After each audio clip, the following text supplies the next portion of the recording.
Good morning. Good morning. We are extremely pleased that you are here. It is good to come together for the purpose of co-creating. Do you agree? Yes. You're knowing what you're wanting?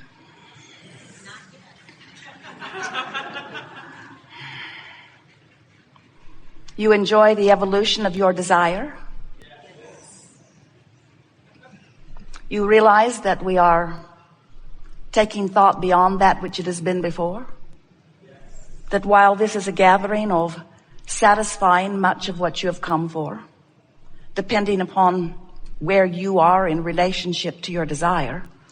In other words, some of you have things you want to know about, and your vibrational proximity to that desire is not so far from it. So some soft, light conversation here with you focusing and achieving vibrational alignment with the answer. You move right into the vicinity of it and you receive it fully. But sometimes your life experience has you focused in a way that you are so much more aware of where you stand, which is not where you want to be, that even though you are articulating a question that really defines what you want to know or need to know or want to achieve or need to achieve, but you are so involved in the where you are, you're so aware that you don't know the answer or that you don't know what to do. You feel so discouraged or disappointed or resentful or angry or confused, or you just simply are more aware of the absence of what you want than what you want. So without even knowing it or meaning to, you've trained yourself into the vibrational habit of a thought or energy vibration that is so full of resistance, meaning it's about what you don't want rather than about what you do want. And of course, that's always an obvious first step. You always know more clearly what you do want when you know what you don't want. And sometimes life shows you through what you're living exactly what you don't want. But when that happens, an equal, proportionate, what you do want, the other side of that is born out of it. And when what you do want is born out of it, it becomes a vibrational point of attraction that begins to amass all circumstances and events in order to give you the full manifestation of what you want. But if you are still so aware of where you are and what you don't want, then you can't get to it and it can't get to you. You cannot rendezvous with what you want when what's most active in your vibration is your awareness of what you don't want. Some say, well, that's a little tricky, because when I know what I don't want, because I'm living what I don't want, shouldn't someone just give me what I do want so I can feel better? And we say, you've been trying to get that for a very long time, and it is not working out that well. In other words, when you demand that the universe give you something that you are vibrationally not a match to, it's not going to happen. You have to make the match. You have to move your energy. You have to train your thought vibration into a new place. You have to tell a new story. You have to find ways of describing what you do want so vividly and so often that what you do want becomes an active, chronic vibration within you. And when that happens, it has to manifest. It cannot be otherwise. So there are two ways that you can tell if you're a match to what you want or if you're a match to what you don't want. If you're a match to the presence of what you want or if you're a match to the absence of what you want. One really obvious way, it's manifesting if you're a match to it. In other words, when you are a match to what you want, it's showing up in your life experience. The other way is you can tell by the way you feel, whether you're moving toward or away from what you are really looking for. We really prefer to teach you about your emotions, which help you to know whether you are lining up with or moving away from what you want, because that's really what you came forth to do as genius creator that you are. You want to mold the clay, the creative clay of this time-space reality. And the way you mold that clay is by molding the energy or the thought vibration through your focus. If you wait until it manifests, we call that post-manifestational awareness. Oh, don't like that. Didn't mean to do that. Whoops. It's hard to suck it back, isn't it? Once it's manifested, once it's in your body or not in your bank account, or once your relationship has crumbled or your empire, once you are discordant from what you are wanting to the degree that the discordant has manifested rather than the harmony, you still can turn it around, but it's harder. It's much easier to catch it in the early subtle stages.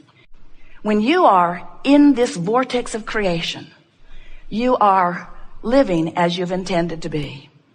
So we want to show you how to get in, and we want to show you how to sustain being there as long as you can. In other words, once you get in, we want you to milk it and stay in, because the longer you are in there, the more of what you've been asking for can be revealed and received by you.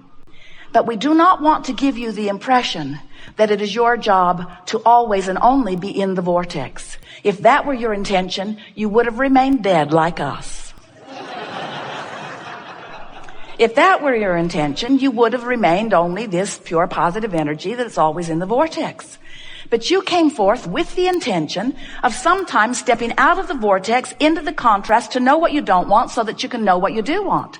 You just did not one of you ever intend to make a lifetime career of being out of the vortex. You didn't plan on making it a career to be in the step one phase. And step one is ask. And contrast induces the asking. What you did plan was to step out into the real world long enough to see the contrasting elements of it in order to decipher what you want, in order to give birth to what you want. But you intended, every one of you, to then, once you have decided what you want, to then give your undivided attention to what you want. And undivided takes on a whole new meaning here today, doesn't it? Your undivided attention, meaning your attention undivided or same as the attention that the source within you is giving. When you look at someone and you see a flaw in them, you find fault with them, you see them as inappropriate in some way, you step away from who you really are, because the source within you will not do that, not ever, not one time ever. Every particle of negative emotion that you feel is because you have found a vibrational stance or attitude or opinion or mood or belief, an active vibration, that's all that stuff is, an active vibration that disagrees with the active vibration of the source within you. So, I'm not enough always disagrees because source knows who you are. You're not enough always disagrees because source knows who you are. You are bad, you are wrong, you are inappropriate. Always causes a distortion or a separation between you and you because source is not making those judgments. There is an inside the vortex source that is the love and the culmination of all that has become. And we so want to find a way of you finding the resonance with that within you. Can't you think of holding someone, usually someone precious to you, usually someone young like a baby or a dog, someone that you were holding with adoration? In other words, that person has not yet cheated you, deceived you, mocked you, blamed you, or bitten you. And so, as you focus upon the positive aspects of this, you resonate with the positive aspects that the source within you feels.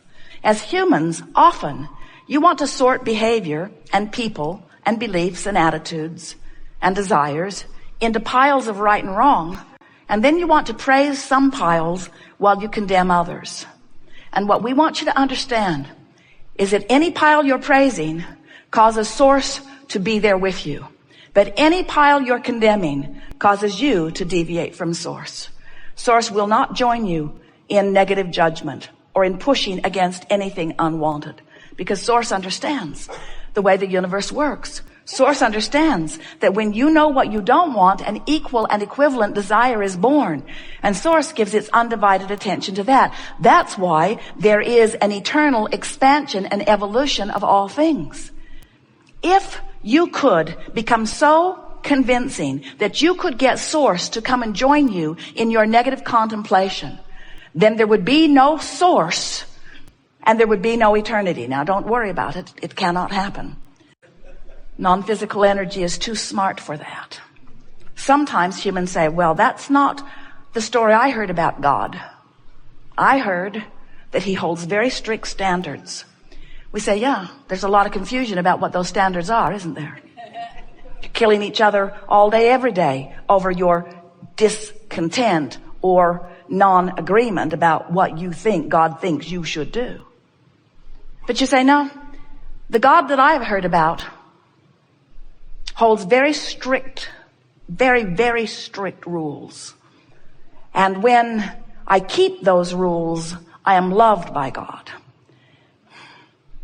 But when I break those rules, then I receive the wrath of God. Then I am condemned by God. And we say, that is a God that man has fashioned when he was outside of the vortex.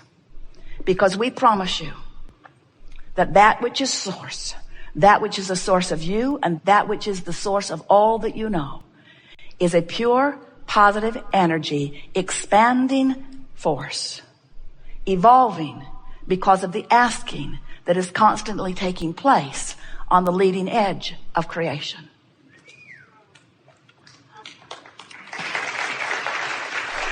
It's a wonderful thing to realize who you are. And you know, you can figure it out personally. You don't have to take anybody else's word for it. Just get out there and do your own personal testing of who you are and who God is. Put this conversation that we've given you here to your own personal laboratory test. Find someone and focus upon the positive aspects of that person and maintain your attention to that until you feel the swelling and the fulfilling and the becoming of that broader energy. Feel what it feels like when the energy that creates worlds flows with agreement through you toward your object of attention. And then find something that you think is unjust. Find something that you think is inappropriate. Poke at it with a stick. Focus on it for a while. Bring yourself to a place of discontent and anger and frustration. Get into an attitude of real wrongdoing about it. And feel the emptiness of your being that is what is expressed through the negative emotions that you call depression or fear or anger or resentment or rebellion. Feel that emotion and ask yourself, does this feel like I'm filled up with the energy of source? Or have I managed to empty myself out by choosing something so contrary to that which source is that I've pinched myself off temporarily from that energy stream? So when you become acquainted consciously and deliberately with the guidance system that you are born with, when you start paying attention to the vibrational frequencies of harmony and allowing and alignment and blending, or of resistance and discord, when you start paying attention to the way you feel, you'll know whether you're in tune with who you are or not. Now here's the most important part of all of this, because some of you are hearing us in this context. You've come this far with this. You say, all right, Abraham, I accept that source exists, and I accept that I exist, and I can sort of kind of get it, that I can feel when I'm in sync with the love of source and when I'm not. And we say, but the story is bigger still. The reason that you, in your physical body, feel any negative emotion or any positive emotion, the reason that you feel the vibrational relationship is because in your living of life, you keep asking for more. And in that asking, hear this, in that asking, you keep becoming. When you ask, you become immediately what you're asking for. When you are sick and you ask for wellness, vibrationally speaking, you become it immediately. So the larger part of you has become well in your asking. And asking and asking and asking and asking and asking and asking. It happened the first time, but each time you ask, you amend the desire. So the vibrational body, that is you, has become weller every time you were sick. The vibrational beingness of you became more prosperous every time you felt not enough of something that you wanted or needed. So this vibrational aspect of you has already become more, and the emotion that you feel is completely and only about how well you're keeping up with your expansion or not.